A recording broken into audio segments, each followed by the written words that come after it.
right, guys, welcome back. I am posting this a little bit late today. I was going to try and get it recorded yesterday, and so it would have gone up first thing this morning, which is what I usually do. Some of you notice when I post. And this is a little bit late, but it's because my computer was on the fritz.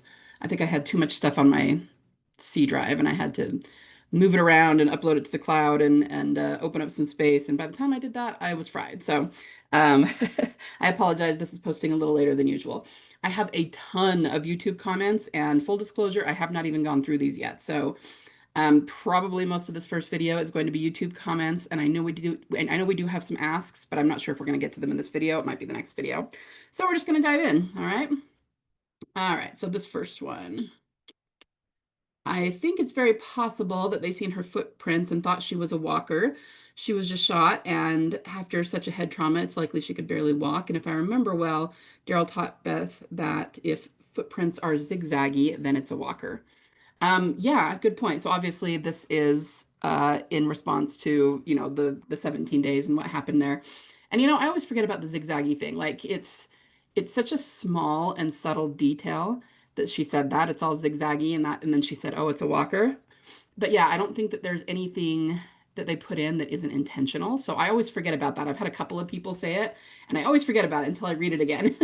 So great point. And I think, whatever the point of putting that in was, it does have a point. It does point to something. So yeah, great. And great comment. So then in response to that, this is interesting because it calls back to Alicia Clark in Fear in the final season.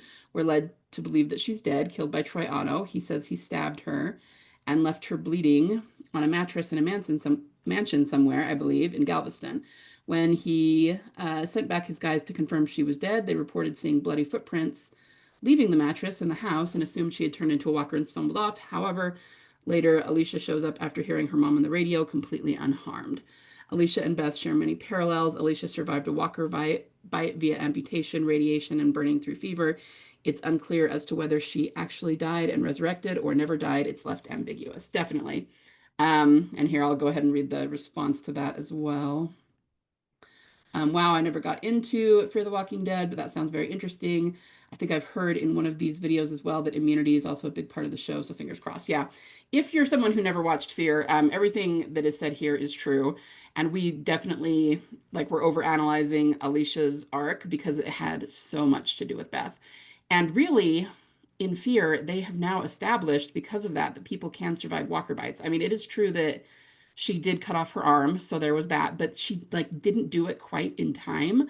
So she still had the fever, and it was like there was still a little bit of it in her body, but it wasn't enough to kill her. But it was like she was dealing with the fever of it for weeks on end. And I just remember thinking how miserable it would be. When you have a fever and you're too hot and you've got the hot and cold chills and to deal with that for weeks, if not months, while her body was trying to fight it off. But the point is, even cutting off her arm did not 100% work. She still had the fever due to the bite. And yes, it also could have been, granted, the fever of her body dealing with having just cut off a limb. Your body's just trying to figure things out. But the point is, it really did seem like they were trying to say, okay, this was an extreme circumstance. It might have even been a 1 in a million circumstance, but she did survive it, so that was kind of interesting. So yeah, really great stuff. And I like the idea of the footprints and the zigzaggy. Like I said, I always forget about that particular detail. So that's really, really fun to revisit. And I get all these congrats on the 500 subscribers. Thank you guys. I appreciate that. Um, let's see. What's this one? I guess, yeah. All right. Hey, I just noticed Norman posted an article to his X account today. Oh, I hardly ever get on X. The interviewer asked him about fans wanting a happy ending for Daryl, and Norman responded back saying, over a decade, viewers talked about wanting Daryl to hook up with Beth. He also mentioned it about Maggie, Connie, and Carol. I thought you'd find that interesting. Take a look. I just discovered your YouTube page. Love your videos. Thank you. And welcome to the YouTube page. Yes, I did read this article. Me and my fellow theorists talked about it, and I may even have an ask about it. Um, yeah, I don't know that I have a ton to say. If anything, I feel like the purpose of it is to, again, just we're talking about romance this season, specifically for Daryl. And it was cool that he mentioned Beth, but I think at the same time, not exactly a smoking gun because he's mentioning the people I think that he's been most heavily shipped with. It's kind of interesting about Maggie. I don't remember a huge ship for him and Maggie. I know that there were some for him and Rosita for sure. But yeah, I mean, I think Beth and Carol and then Connie are like the really big ones that I always see. So he's just talking about it, and it just shows that they know about the shipping wars. And once again, in this article, he's claiming he has no idea where they're going with it, which I think is not true. I think that's a lot of baloney. But he's got to misdirect and keep people guessing, right? But yeah, if anything, I'd say this is just another way to remind us about, that there was once a big ship with him and Beth, and there's got to be a reason for that. And they're kind of hiding it by burying it in a sentence about all of the people he's been shipped with, right? So they're not drawing a ton of attention to it, but at the same time, they are reminding us, and it's just another way of saying, after all these years of shipping, he's finally going to get a happy ending. So yeah, definitely. That's a fun article. I will try to remember to link it in the show notes if anybody else wants to read it. So thank you. More 500 subscribers. Thank you. Thank you. Thanks for highlighting my comment. I was really spitballing the things I was seeing off the top of my head and definitely could have put it together a little better. Let me clarify a few of my comments. I'm not 100% convinced that Carol is dying. I was being pretty facetious. But I do think that she's not getting out of Europe. Excuse me. I actually think her story with Ezekiel had closure, and she's honestly becoming too content and happy right now. And we can't have that in The Walking Dead. LOL. She might just decide to stay in Europe, or she might die. I could also see it being compared to season 2 because that season was introspective and everything points to the season of Daryl Dixon focusing a lot on internal introspection.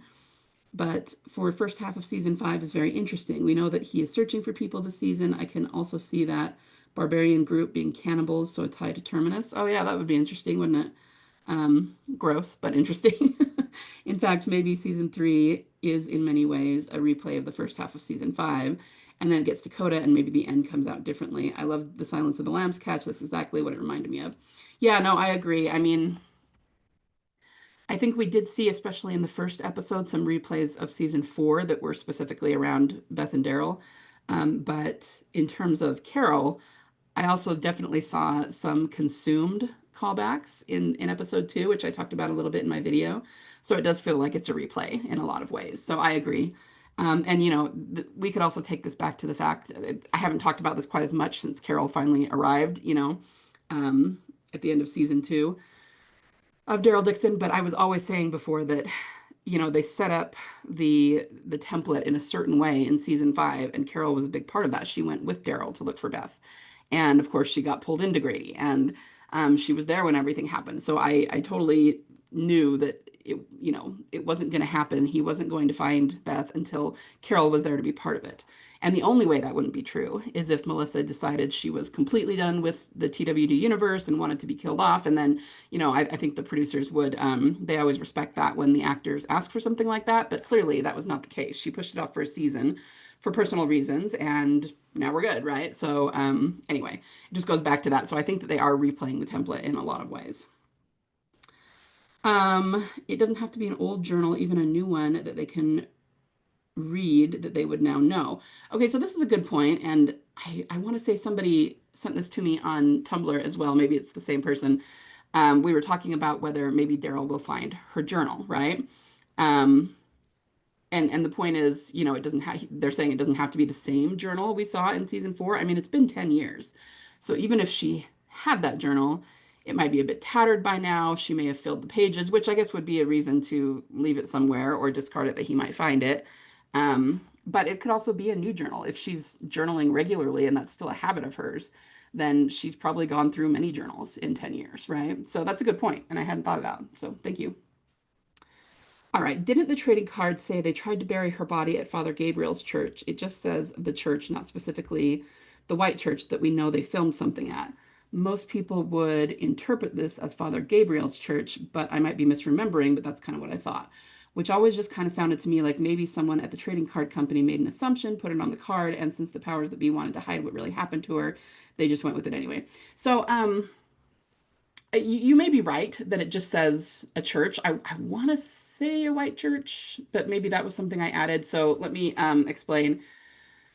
I don't think it could have been Gabriel's church. Remember that in Coda, he unwittingly led a bunch of walkers to his church, and him and Michonne and Carl and the baby had to like go out through the underneath little tunnel that he had made. And then the walkers broke out of the church. So Gabriel's church was done. You know what I mean? It wasn't parts of it were still standing. I mean, I think it still had four walls, but um, we also know that in the coda to the coda, um, Morgan walks through it and it's just a wreck, right? The walkers just stomped right through it. So I don't think they would go back because they know it's overrun with walkers and it's like, okay, well, that location is pretty much done. So I really don't think they'd go back to that. And they made a point of showing us that it was a mess, that it was not something that they would go back to and feel secure staying at by having Morgan walk through it, right? And there's just, it's wrecked. So I don't think that they would go there. It's going to be to another church. Now, you're right that it doesn't specifically, it's not like the trading card says, oh, you know that church that they were filming at for season 5 that was behind the wall? I mean, we don't know for sure it was that church, right? But it just makes sense to me for a couple of reasons. Number one, just the fact that they filmed there, you know, what are the odds? And those are scenes that we haven't seen yet, that they've held back, that have to be from the missing 17 days. So there's that. And then this is something that I've mentioned before, but unfortunately, I have zero proof for it anymore. So you're just going to have to take my word on it. Back during season 5 and after season 5, Norman and I want to say Steven might have done it as well, kept posting pictures of a white church. And I'm not even sure that it was the same one they filmed at, but the two of them, like outside the show, like they weren't in costume or anything, were on a motorcycle ride. And they, you know, somewhere in Georgia, they came to a white church. And this was a very white church. It was beautiful, glistening in the sun, very, very just lovely and starkly white, right? And I remember it had very, very green lawn. Like it almost looked like they might have upped the saturation, the filter on the photo, and I have no idea if they did, but it just really popped and looked very vibrant white and vibrant green. And it was like you could see their motorcycles in it. They had stopped there, and then they were both pointing at the church and just smiling. And it was just, you know, kind of they were hanging out together outside the show, kind of a thing. But I remember seeing those pictures more than once and being a little bit suspicious and like, what is this supposed to be, you know? And, you know, nobody really thought much of it, and I didn't either at the time, but I kept seeing them, and something about it was sort of bugging me, right? And I didn't think anything about it for a long time until the trading card came out. And I'm not even saying that church in those photos that they were pointing at is the church they actually filmed at. I'm saying they were hinting at things, hinting at something happening in a white church at the show, and both of them being there. And you know what I mean? And then now you can't find those pictures. I'm pretty sure they took them down. So, like I said, because of that, I don't have proof. I never took a screenshot. So if anybody did or anybody remembers that, then please let us know. But I'm pretty sure that they're really difficult, if probably impossible to find now. Um, anyway, so there's that. It's just like there's so many things pointing to something happening at a white church, and the trading card confirmed it. Now, in terms of the last thing you said about an assumption and the powers that be just going with it, that's not really a thing, in my opinion. If there is, I've talked about this before, if there's a mistake, especially in the filming of the show, they usually come out and tell us. So things like when they filmed Daryl and Carol going off the bridge in the white van and the physics just wasn't there. It went nose down and then landed on all four wheels, and how unrealistic that is. They did a whole thing explaining why that was the case. They knew it was unrealistic, but because of time constraints and budget constraints, it's just the way that they had to do it. And they know that it was a little bit, you know, of an eye roll moment, but they came out and explained it, right? So if there's a mistake, they will tell us that. And if they don't tell us that, then I'm telling you, it was not only intentional and approved by the powers that be, but it was put in there on purpose to hint at something. So that's what I would say about that. I don't believe that they would have, especially something that big. You know what I mean? It'd be one thing if like the wording was off, or you know, somebody misspelled a name by switching two letters, you know, something small like that maybe, but to completely rewrite the plot from what we saw in Coda, that's massive. You know what I mean? That's not just a small typo. So I don't believe they would put that out unless it was true, right? But it was also not super mainstream. I don't think there's very many people that even know about that card. So there wasn't a huge backlash from the general audience going, whoa, wait, what was that? Because most people didn't even see it, you know? So they put it out very quietly to like a small audience, knowing that not that many people see the trading cards. And that's just something that I think Gimbal would do. So, I mean, at the end of the day, it is just a theory and we could be wrong, especially about the nuances. But this is what makes the most sense to me. And it's kind of an Occam's razor sort of thing. Whatever lines up and is the most obvious is probably the right answer. And it's not one or two things. There's like four things pointing to this white church. And then the card confirms it, like I said. So, but excellent points. And I'm glad that you're questioning things. And I do think that Father Gabriel's church, I will say too, was a foreshadow. So I remember watching Coda and just thinking, okay, what is the point of all of this? Why are we being shown Father Gabriel and Father Gabriel's church and this, you know, like everyone wanted them to get to the point and see where Daryl went in to get Beth. Like that's what we were waiting for, right? And so I was frustrated with everything else, all these like side things that they were showing in the final episode there. But I think now that it was a foreshadow of that white church, that, you know, everything we always say, they tried to bury her, walkers came through, probably knocked the church on its butt. They put her in a car so that she would be safe until they could come back to bury her. Um, well, that's kind of what happened with Father Gabriel's church. I mean, you know, sans Beth, but um, walkers came through, knocked it on its butt. You know what I mean? The red fire truck ended up there because Abraham came back to pick them up. And so I do think it was a foreshadow of what we still have not seen during those missing 17 days.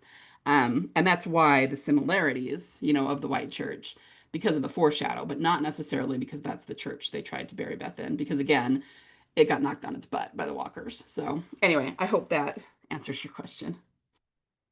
This one's kind of funny. Probably not somebody who's actually a follower of mine, but as someone that randomly discovered this video, I had no idea that terms such as caroler existed. Nice to see people still thinking about and loving TWD. It is nice, huh? So thank you for that. So this is on the subject of, you know, what Daryl might find of Beth's. My thinking would be a journal would be something more obvious. A necklace she wore years ago might not be recognized by the general audience. When people remember Beth, they think of singing, her writing in that journal, taking care of Judith. She's not got a signature weapon or clothing item that would last like Daryl or Rick's boots. That's true. People have talked about her necklace. She did have those heart necklaces, which were they were pretty signature her, at least in season 5. They were in all of the like character portraits and things. Um, and singing, I mean, I would absolutely love it if he heard her sing, whether it was, I don't know why she would be singing on a radio or a walkie-talkie, but because he was always staring at her when she sung, that would actually be cool if they could work that in somehow. I have no idea how they would do that and make it realistic, but that would be cool. Didn't Daryl wear her shoelaces on his boots after she died? I thought someone pointed that out to me. Well, we don't know that they were her shoelaces necessarily. He did have black and white ties around his legs, which were more like, you know, the ties that motorcyclers wear around their calves. But they were black and white, and her shoelaces were too. So again, this is one of those things where it's a theme to tie the two of them together that they were both wearing black and white. But that doesn't necessarily mean that he actually like took her shoelaces and were wearing them. In fact, the ties around his legs, I think they were too big to be shoelaces. So I mean, it's true that they were both wearing black and white, but I don't think they were literally her shoelaces. Is this the same crazy caroler that argued with the actors or a different? I don't know. That's funny. It's I assume you're talking about the reviews that have come out. So I wouldn't think those reviewers who are getting the screeners would have argued with the actors, but I'm not sure. I have no idea. I don't follow the carolers all that well. I usually just get things that people say to me or send to me, I should say. Um, so I couldn't answer that. She says Beth does not appear or is mentioned, nor do you hear her. Doesn't mean it couldn't be a flashback of the 17 days where they show Beth and she doesn't speak. Appear means show up where they are currently. Doesn't mean they couldn't show something in the past that the current characters are not aware of. True.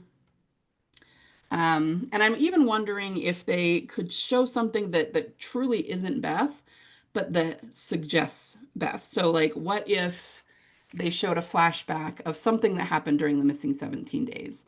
Or, something that happened after Coda, and it really doesn't show Beth, but it shows a funeral, and we don't really know whose it is. Or it shows, something with Glenn and Maggie and the other people that were there that hints that something was going on after Coda, but we really don't see her, something like that. And it would still very much suggest, that something happened with Beth after that, but she really might not, we really might not see her. So that's definitely a possibility as well. I don't know, this may or may not be worth much discussion, but this is an answer to something I said a few weeks ago. They remember when they killed Negan, or when Negan killed Glenn and Abraham, they did not kill Negan. They made up the story about them all filming death sequences, so they didn't know either, and that was total BS. They'd known for over a year. And she says, I thought those death scenes were for the crew and not the cast. Could be, could be that they didn't want the crew to know so that they couldn't spread it. But at the end of the day, the actors were still saying that they didn't know, and they were using those scenes to say they didn't know who it was when really they had known for 2 years or a year or 2 years, depending on who we were talking about.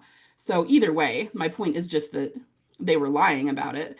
And then I don't think they actually filmed everybody dying personally. Um, we've never seen those come out. And while there were some compilations that kind of showed it, if you looked closely, at least the ones that I saw, you could tell it was just something that had been spliced together. So, like, they took the footage that we do have from Abraham and Negan's death scene of them all um, in the line, and they spliced it together in such a way and then, like, used a red filter so that it looked like Maggie died or Daryl died or whoever. But it was all footage that we had that was spliced together. So I have never seen any evidence that they actually filmed a death scene for all of the different actors. So that was, as far as I'm concerned, just a complete lie to misdirect. And again, I don't judge them for that necessarily. I mean, I know it's their job and, it's cool. But just as a point of saying, they say things like this that they don't know where it's going and they have no idea. And it's just baloney across the board. They very much know where it's going, at least the mainstream ones do. So. In terms of the leper colony, I'd be so afraid of it being contagious. If I remember,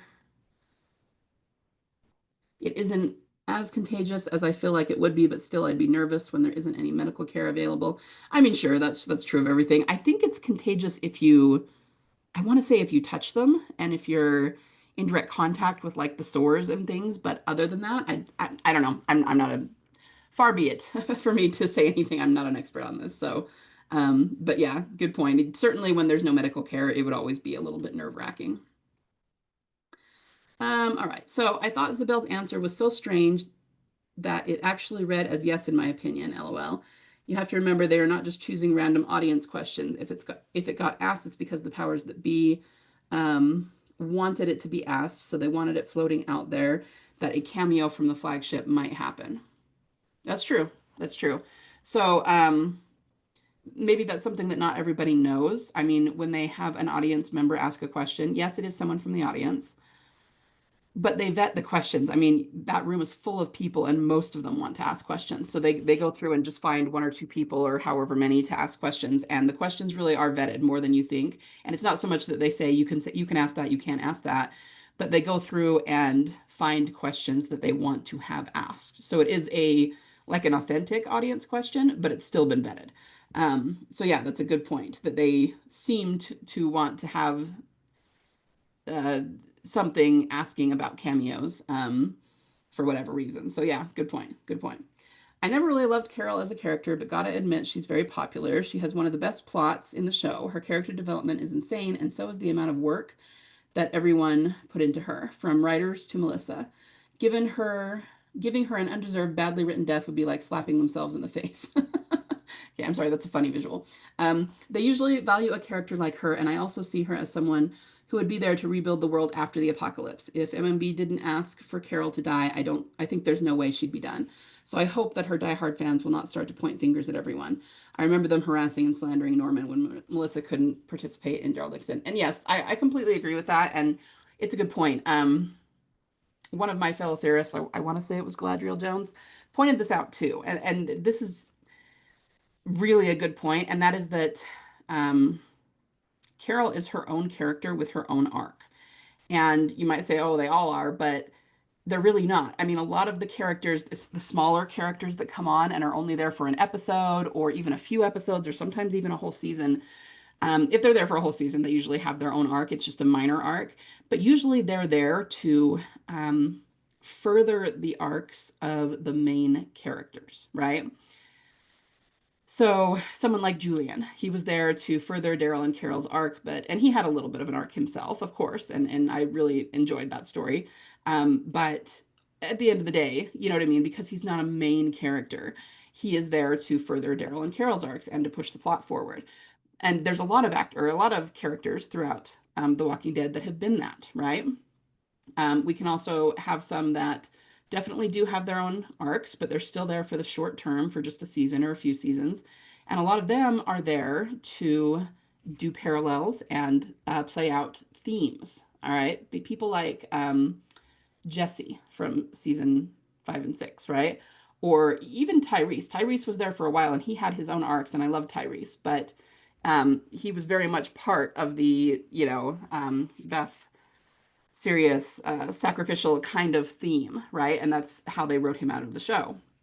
So, especially when people, quite a few actors have gone, have talked about when they left the show that they went to Gimple and went, "No, I love it. Can I stay?" And, for the most part, the answer is no.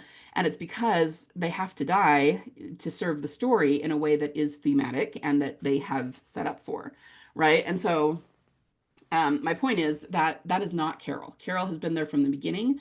She, Daryl, Rick, Michonne, Maggie, Negan, to an extent, they are the most mainstream characters in the TWDU. So Carol is not there to serve Daryl's arc, right? She has her own arc, her own stuff that's going on. So I think it would be a mistake to think that she's just going to be written out in the way a lesser character would be. So that's just a really fancy way of saying I completely agree with you. And yes, 100%. Um, if Melissa does want to leave the show and decides she's done, then I think they will honor that, but they would also make sure that they got through everything they wanted to get through with her. So if she needs to be there at least until they find Beth, they would say, no, no, you got to stay till then. And I'm sure she would. She would be fine with that. But again, I don't even think that's what's happening. I think she's got more to tell. I personally don't think she's dying. But of course, we'll just have to wait and see. So yeah, thank you for that. Um, I'd like to know what they meant by saying Carol is done, as in done hanging back and will give into her killer side and be more ruthless than what we've seen before, or done as in she's finally going to choose to find peace instead of violence and stay in France, or done as in her story is over. Will she die or does she live on, but we leave her in another foreign country and we'll focus back to the people back home like Rick, Michonne, Maggie, Negan. I want to know what happened after Rick and Michonne got home, the reunion with family and friends, maybe have a way for Daryl to cross the sea and find his way home, but ends up landing where Negan and Maggie are at and teams up with them to fight other people that want them dead. That way, Maggie, Herschel, Daryl, and Negan head back home to Alexandria, where Rick is, and we find him confused at seeing all of them walking up as a group and in peace. His face will be epic. I just want everyone to reunite, fight together, show the world how badass they all are together, and help continue to fend off the walkers and use them to build their society, their new world. Okay, so let me address the first one first. I don't think, I would have to go back and look, but I don't think they said Carol as in Carol the character.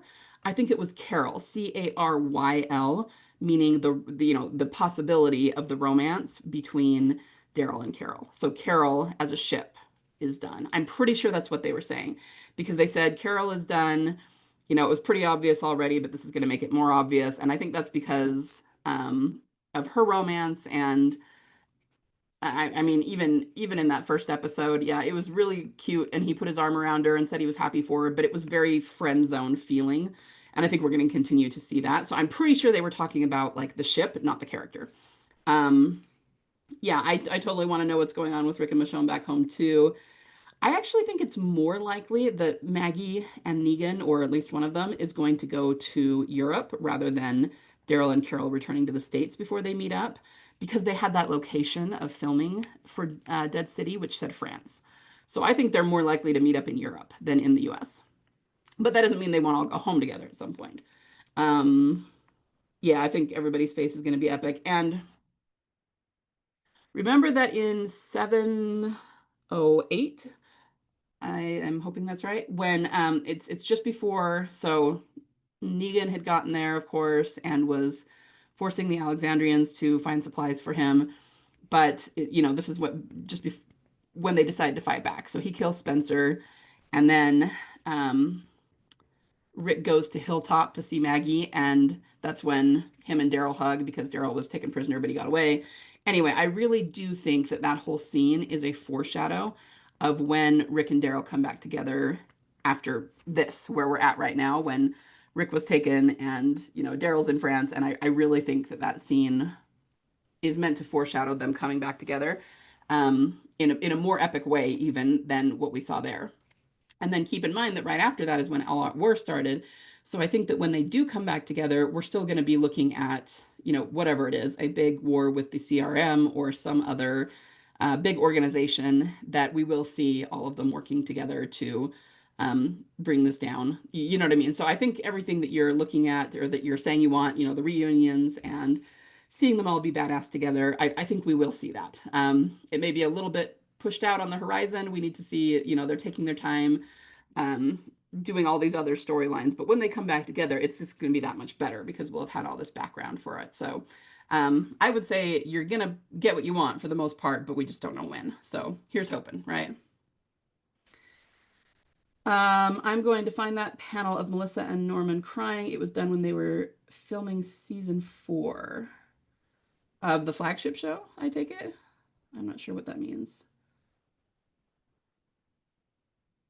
And then someone says it doesn't. Yeah, well, if you find it, send it to me because yeah, I've a couple of people have said that, and I don't know which one they're talking about. So by all means, if you find it, send it in. Alrighty. I've been going a while. I probably need to wrap up. Let's see. We did that one. Did that one. Um, this is about Elena. She's married to the next king. They make a point to say she is our next queen and state that he is the next king of Spain. So he's the king's son. I wonder if Beth will have something to do with the current king. Interesting. I hadn't thought of it that way. Except they're choosing one a year, and there's no reason to believe that this is the only village they're doing it in. So what are they doing with the other girls? Yeah, I don't know.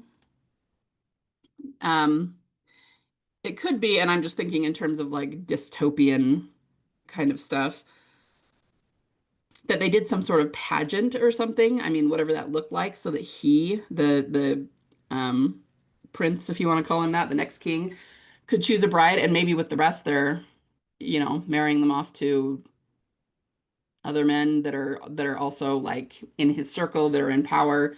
Or it could be a slavery thing, like we don't know, but it'll be interesting to find out. The guy asking if he's ever felt that way is similar to last season's character asking if he's ever been in love. Yep, that's true. Yes, they seriously drive it home every episode, but they still haven't let Daryl actually voice anything, right? Well, and I mean, the problem is he, like Carol was giving him crap about, he doesn't voice it. Like, even if he was given the opportunity, somebody kind of needs to push him into it. But the only person that really ever got him to talk about his feelings was Beth. And I was thinking about that earlier this week, and it kind of in and out of my mind, but it didn't occur to me when I was watching the episode, the first episode, but she says the thing about how he hides things. He doesn't actually talk about what he's thinking or what he's feeling, and he admits to it. And it's like, all right, you got me. I hide things. That might have been a nod to Beth because she's the only one who ever got him to open up about his feelings like that. So yeah, just kind of interesting for sure. It occurred to me while watching this, and you addressed this too, that we assume they are being taken for some sort of sexual purpose, but we actually don't know that for sure. We just know that they are never heard from again. It likely is exactly what it appears to be, but it could also be something to do with experiments or the like, or perhaps trading girls to other communities and villains. Yeah, it could be.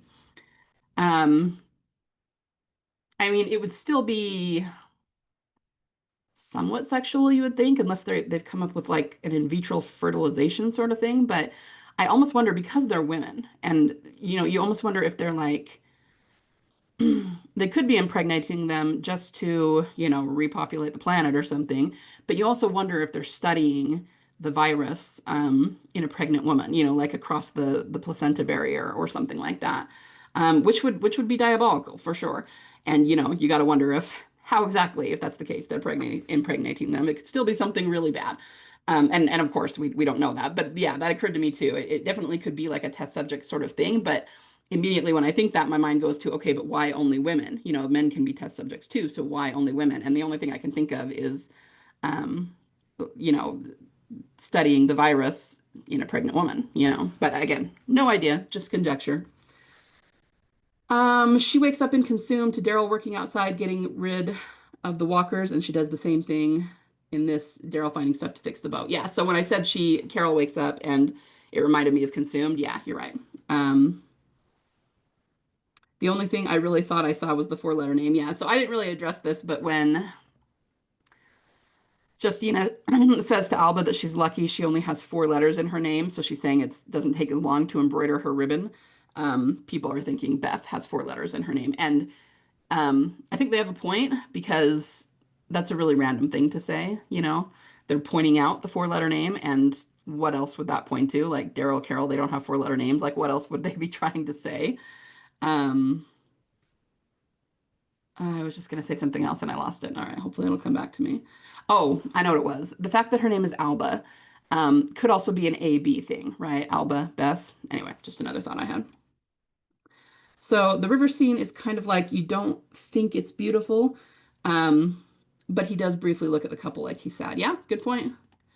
So I guess in this case, Carol is in Beth's place going, yeah, you don't think that's beautiful? And Daryl's I mean, he's more skeptical about it here, I think, than he was with Beth. But yeah, you're right. We still get it a little bit. So good point. Good point. You guys are putting out some fantastic details.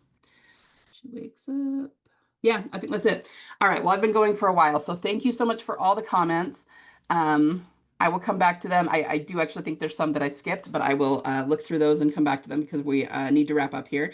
And I will do any more that we have and any asks in the next video. Okay. So I will just see you then. Everyone have a fantastic day.